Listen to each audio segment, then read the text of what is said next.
বেগম জিয়া আমাদেরকে বলেছেন অনেক সময় যে দেখেন হুজুর, আমরা ইসলাম প্রতিষ্ঠার রাজনীতি আমরা করি না, তবে আমাদের পরিষ্কার অবস্থান হলো এই যে আপনারা যদি ইসলাম প্রতিষ্ঠা করবার জন্য দেশে রাজনৈতিকভাবে সামনে অগ্রসর হয়ে যেতে পারেন, আমাদের বিএনপির পক্ষ থেকে সহযোগিতা পাবেন, বিরোধিতা পাবেন না।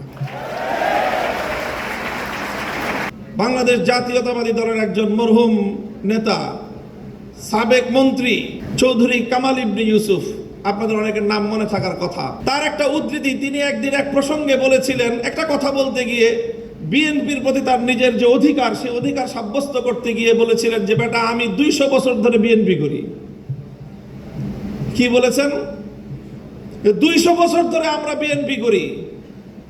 আপনাদের অনেকের মনে প্রশ্ন জাগতে পারে, বিএনপি তো প্রতিষ্ঠিতই হলো স্বাধীনতার বেশ পরে, শহীদ জিয়াউর রহমানের হাত ধরে, আর চৌধুরী কামাল ইবনে ইউসুফের বয়স কত? 60-70 বছর।